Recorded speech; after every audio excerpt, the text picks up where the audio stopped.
One important aspect of doing no harm and ensuring that you aren't harming the informants in your study community is by protecting their identity. Okay? Usually it's pretty simple to do this. We use pseudonyms a lot in anything that we're publishing, and then we always try to conceal the identity. So if there's a way to identify who a person is, even if you don't have their name, let's say you're talking to an informant and you jot down where they live, on the corner of this street, or beside the giant oak tree, if that's meaningful in the community, and then you publish it that way without his or her name, someone could still figure out who that is. So it's always important when you're publishing or you're collecting data or compiling data for anyone else to see that you protect your informant's identity and that someone couldn't easily or likely figure out who that person is. Okay.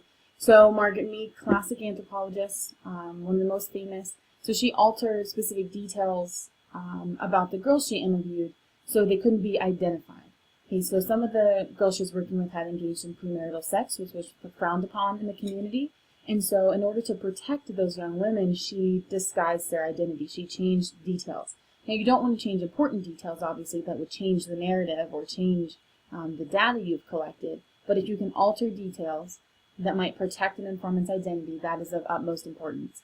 And if you can't publish some data without sacrificing someone's privacy or confidentiality, then as an anthropologist, you should just end there, and you don't need to publish that. The person comes first, not the data. Okay? And so I'm sure we've all heard about like sunshine laws, and journalists are protected and can't be subpoenaed in court, for example. Anthropologists don't fall under that protection. So if you were working with a community, let's say you're studying drug dealers in the United States, and so obviously that's illegal activity. If you write about that and that person ends up in court, or someone related to that person ends up in court, you as an anthropologist with that knowledge could be subpoenaed by the court and could have to produce that information. Okay?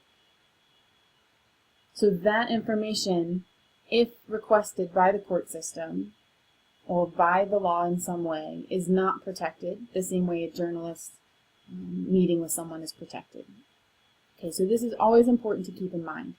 It seems unlikely that that would occur, but if you ever find yourself in that situation, or it's just if you're reading an ethnography that talks about illegal behavior, it's important to remember the steps that went into protecting those people and how important that is as an anthropologist.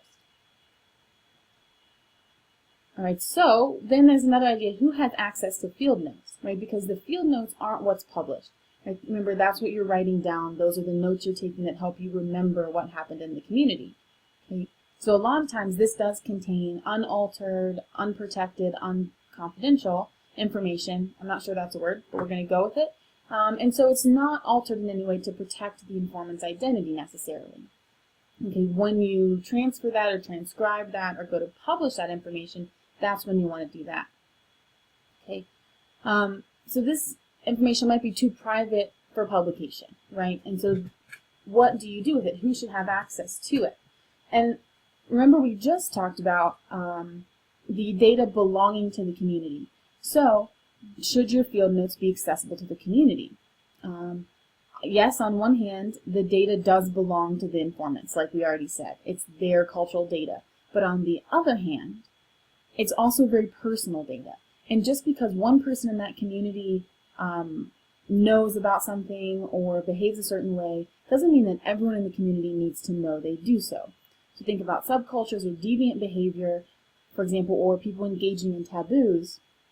Okay, yes, that data belongs to the community, but that very personal data also belongs to that individual.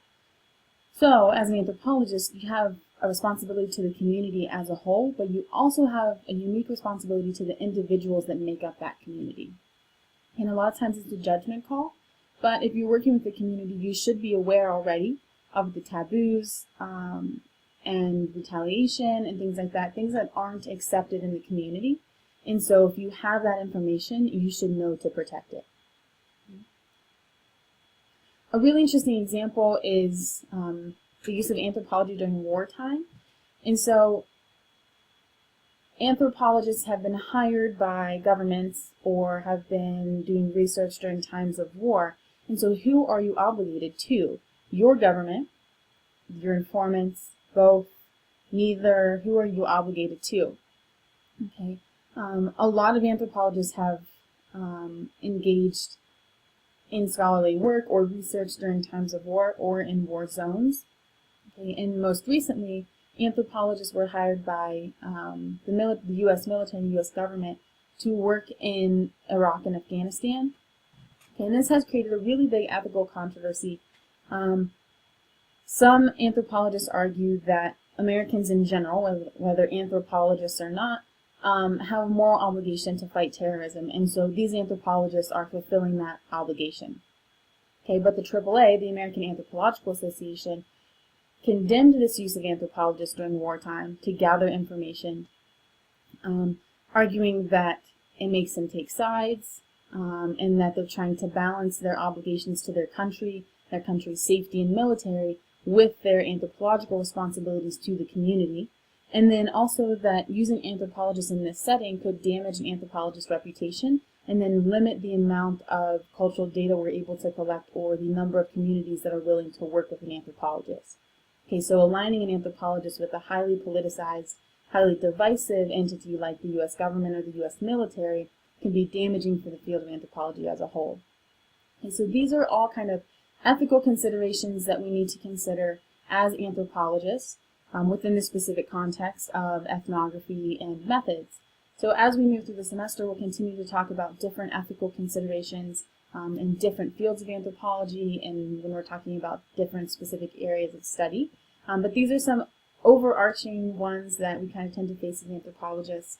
And there are some guidelines I can post from the AAA website as well that kind of give you a little more detail, and I'll post the full code of ethics for you as well.